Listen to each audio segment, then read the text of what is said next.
Number 1, আল্লাহ শব্দের ধাতু কি?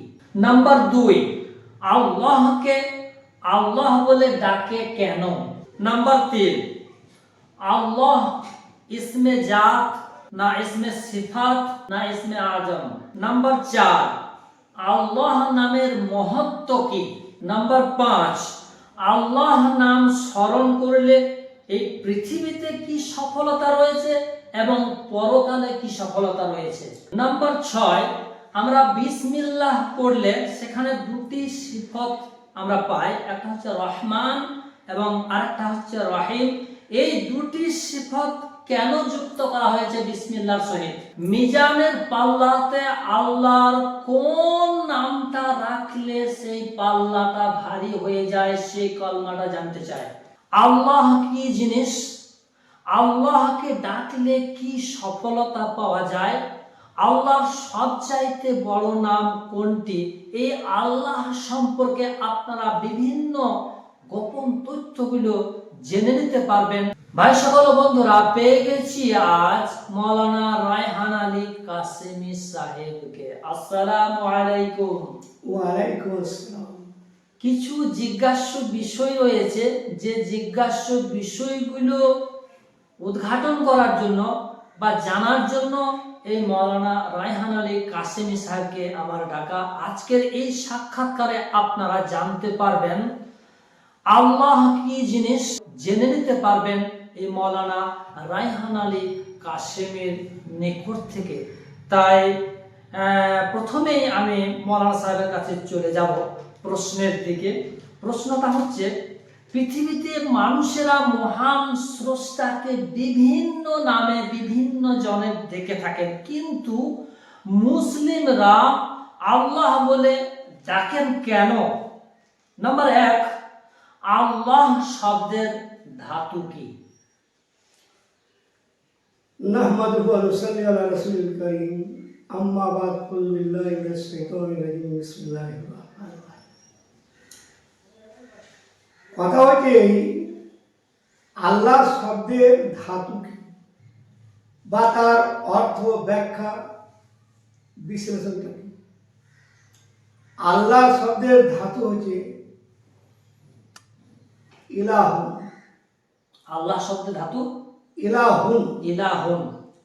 তার অর্থ হচ্ছে তিনি অসীম ও অনন্ত অনাদি, অসীম ও গুণগানের যিনি অধিকারী। এই আল্লাহ নামের শব্দটা হচ্ছে, আল্লাহ শব্দ বা ইলাহুন শব্দটা হচ্ছে আরবি। এটা আল্লাহ রাব্বুল আলামিনের বাণী। এই আল্লাহ রাব্বুল আলামিন বিশ্ব মানব জাতিকে তথা সৃষ্টিগুলোকে আল্লাহ নামে জ্ঞাত করেছে, জানিয়েছে। তো আল্লাহ অনন্ত অনাদি ও চিরন্তন, এই আল্লাহ নাম ছিল, থাকবে, আছে। আর এই আল্লাহ নাম শব্দ কোনোদিনই ধ্বংস হয়ে যাবে না। অর্থাৎ অনন্ত অনাদিকাল ধরে, মানে যুগ যুগান্তর ধরে অনন্ত অসীম কাল পর্যন্ত বিদ্যমান থাকবে। তাই আল্লাহ রাব্বুল আলামিনের নামে স্মরণে জীবনটা ধন্য করতে গেলে বলে বা সফলতা অর্জন করতে গেলে আল্লাহ বলছেন উযকুরুল্লাহ কাসীরা। অর্থাৎ তোমরা আল্লাহ রাব্বুল আলামিনকে স্মরণ করো, আল্লাহর নামেই তোমরা ডাকো। এই আল্লাহর নামে ডেকে সৃষ্টিকুল, মানব দানব কেবল নয়, অর্থাৎ যত সৃষ্টি, আল্লামা রাজি রহমতুল্লাহ লিখেন 40,000 সৃষ্টি। আরো মুফাসসিরিনে কেরামরা বলেছেন যে অসংখ্য সৃষ্টি, যার সীমা পরিসীমা নেই। এই নাম স্মরণ করে পৃথিবীতে তারা মহানত্বের অধিকারী হয়েছে এবং আল্লাহর প্রিয়জন হয়েছে। নাম্বার 2, আল্লাহকে আল্লাহ বলে ডাকে কেন? যে নাম স্মরণ করলে জীবন ধন্য হয়। হৃদয়ে নূরের জ্যোতি, আল্লাহ নূর ইলা জুলুমাত। যে নাম স্মরণ করলে হৃদয়ে নূরের জ্যোতির বিকাশ হয়। অর্থাৎ আল্লাহ রাব্বুল আলামিন তিনি বলছেন, যারা আল্লাহ রাব্বুল আলামিনকে স্মরণ করেন বা আল্লাহর প্রিয়জন, আল্লাহর ওলি, বুজুর্গানের দিন, তাদের হৃদয়ে নূরের জ্যোতি দিয়ে জ্যোতিময় করে দিই, নূরের আলো আলোকিত করে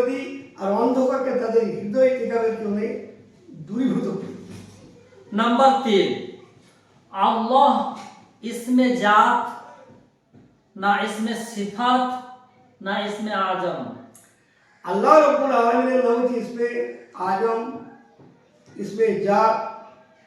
এই ইসমে আজম শব্দের অর্থ হচ্ছে যে স্রষ্টার একমাত্র প্রিয় এবং মহান মাহাত্মের সঙ্গে যিনি মানে বিকাশ ঘটিয়েছেন সেটা হচ্ছে আল্লাহ। এই আল্লাহর নাম থেকে এই পৃথিবীতে 1,24,000 পায়গম্বর, মতান্তর 1,80,000 পায়গম্বর, সাহাবায়ে কেরাম, তাবে তাবেইন, আইমায়ে মুজতাহিদিন, মুফাসসিরিন, আইমায়ে আসরা, সালফে সালিহিন, বুজরুদ্দিন, ওলিয়া আউলিয়া, গাউস কুতুব, তারা মহানত্বের অধিকারী হয়েছে। তাই আল্লাহ রব্বুল আলামিনের নাম সর্বোচ্চ এবং সর্বতুঙ্গে, এবং আল্লাহ নামটা হচ্ছে সব থেকে শ্রেষ্ঠ এবং সর্বশ্রেষ্ঠ। नंबर 4, আল্লাহ নামের মহত্ব কি? আল্লাহ নামের মাহাত্ম্য যেন আল্লাহর নাম স্মরণ করে বা আল্লাহর নামের উচ্চারণ করে সেই লোকটা পুত পবিত্র হয়ে যায়, তাজকে নফস, তার আত্মা পবিত্র হয়ে যায়, শয়তান তখন সেখান থেকে বিতাড়িত হয়ে যায়, অর্থাৎ শয়তান পলায়ন করে। এটা জানতে হবে আমাদেরকে। অর্থাৎ আল্লাহর নাম যুগে যুগে যারা নিয়েছেন তারা আল্লাহ নামের মাহাত্ম্য বা গুরুত্ব উপলব্ধি করেছেন। এখনো পৃথিবীতে যারা আল্লাহর নাম স্মরণ করেন, তারা যারা প্রকৃতপক্ষে আল্লাহর মানে আরিফ বিল্লাহ, ফানা বিল্লাহ, সাইফ বিল্লাহ, আল্লাহর প্রিয়জন, তারা এখনো হৃদয় করেন এবং তাদের হৃদয় নূরের আলোয় আলোকিত হয়ে যায়। नंबर 5, আল্লাহ নাম স্মরণ করলে এই পৃথিবীতে কি সফলতা রয়েছে এবং পরকালে কি সফলতা রয়েছে?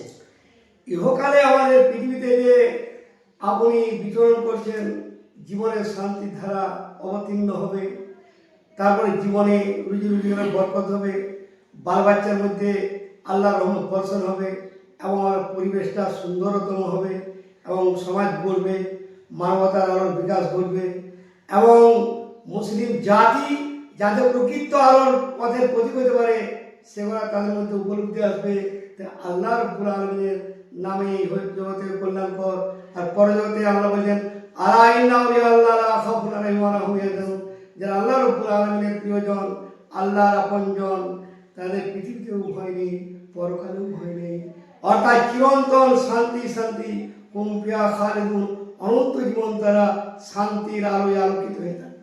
নাম্বার 6, আমরা বিসমিল্লাহ পড়লে সেখানে দুটি সিফত আমরা পাই, একটা হচ্ছে রহমান এবং আরেকটা হচ্ছে রহিম। এই দুটি সিফত কেন যুক্ত করা হয়েছে বিসমিল্লাহর সহিত? কথা হচ্ছে আল্লাহ রব্বুল আলামিন তিনি আর রহমান নামটা যে প্রথম সিফাতের নামটা পেশ করেছেন আল্লাহর পরে, তো আর রহমান শব্দের অর্থ হচ্ছে এই পৃথিবী বা আরো যে ভিন গ্রহ বা অন্যান্য আরো পৃথিবী আছে, যত সৃষ্টি আছে তাদের প্রতি আল্লাহ রব্বুল আলামিন তিনি করুণা বর্ষণ করেন। এই জগতের জন্য আর রহমান। আর রাহিমটা খাস করে যারা মুত্তাকি, খোদা ভীরু, আল্লাহর আনুগত্যশীল তাদের জন্য আর রহিম, পরকালের জন্য আর রহিম, আর রহমানটা ওই ইহকালের জন্য। এই দুটো সিফাত এই জন্য একেবারে বর্ণনা করা হয়েছে। সবশেষে জানতে চাই, মিজানের পাল্লাতে আল্লাহর কোন নামটা রাখলে সেই পাল্লাটা ভারী হয়ে যায়, সেই কলমাটা জানতে চাই। সেই কলমাটা হচ্ছে সুবহানাল্লাহি ওয়া বিহামদিহি সুবহানাল্লাহিল আযীম। ইমাম বুখারী রাহমাতুল্লাহ আলাইহি তার বুখারী শরীফের শেষ প্রান্তে এটা ব্যক্ত করেছেন এবং মুহাদ্দিসিনে কেরামরা সমর্থন করেছেন, উলামায়ে দ্বীনরা সেটা গ্রহণ করেছেন। এই নামের এত মাহাত্ম্য যে যখন মিজানের পাল্লায় যাবে সব থেকে মিজানটা আর কি মানে তার জন্য নেকিতে ভরপুর হয়ে যাবে।